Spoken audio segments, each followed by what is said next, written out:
Since its release in late June, K-pop Demon Hunters has become one of the biggest and most exciting Netflix movies of the year.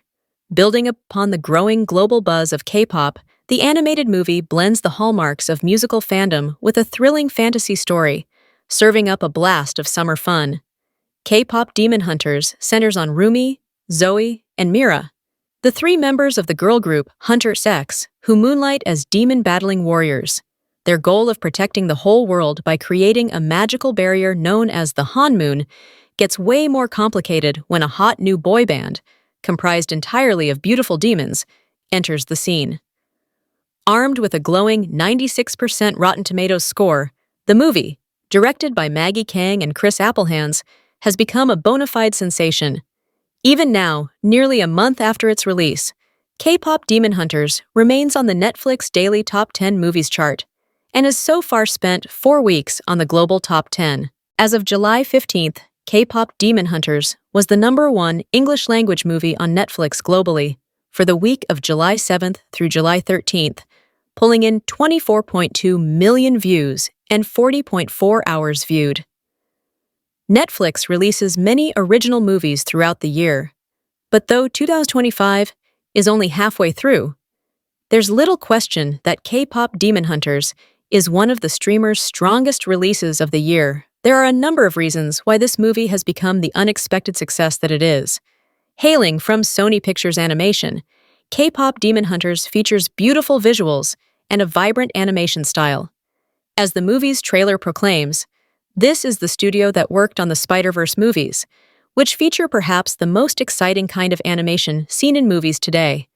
The filmmakers make clever use of the medium, adding in anime-inspired flourishes and unique character designs. With more studios now turning to live-action remakes of their animated properties, K-pop Demon Hunters features elements that only animation can really pull off, such as Guima's entire design. Though much of the story focuses primarily on Rumi, Zoe and Mira are distinctive personalities in their own right. Each member of Hunter X could lead her own movie, which only makes the overall story that much more well-constructed. As the ostensible lead, Rumi's arc is compelling, especially when it intersects with her relationships with Zoe and Mira. All the strongest fan bases, K-pop included, are built on interesting, noteworthy personas, and the characters of K-pop Demon Hunters are no exception. Even the antagonists are standout figures. While Guima's motivations are somewhat thin, he stands as an imposing threat, while lead Saja Boy Jinu is perhaps the most complex figure in the movie next to Rumi herself. He has a clear arc of his own that enriches the world surrounding the main trio, making it far less black and white. Speaking of Jinu, his romantic tension with Rumi is one of the most enticing subplots of K-pop Demon Hunters. As the current era of romance novels has shown, the enemies to lovers and forbidden relationship tropes are among the most beloved, and Rumi's blossoming bond with Jinu fits both. Though they are on opposite sides of a potentially world-ending conflict and are a hunter and a demon, Rumi and Jinu find themselves letting their walls down and confiding in each other, as best shown during the Free musical sequence. Even if one doesn't interpret the dynamic as being fully romantic, the development the two share adds a compelling layer to their arcs and to K-pop Demon Hunters as a whole. Just the anticipation of seeing what will happen next makes for a gripping watching experience.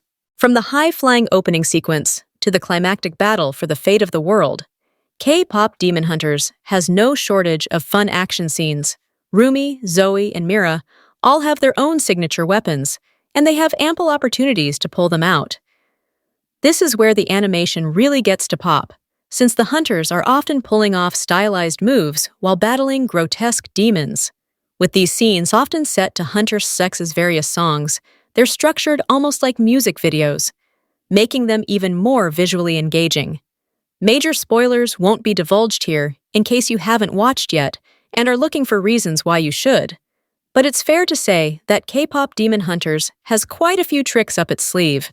The biggest of all actually drops fairly early in the runtime, but it so radically reframes the story that it still hits with the weight it should.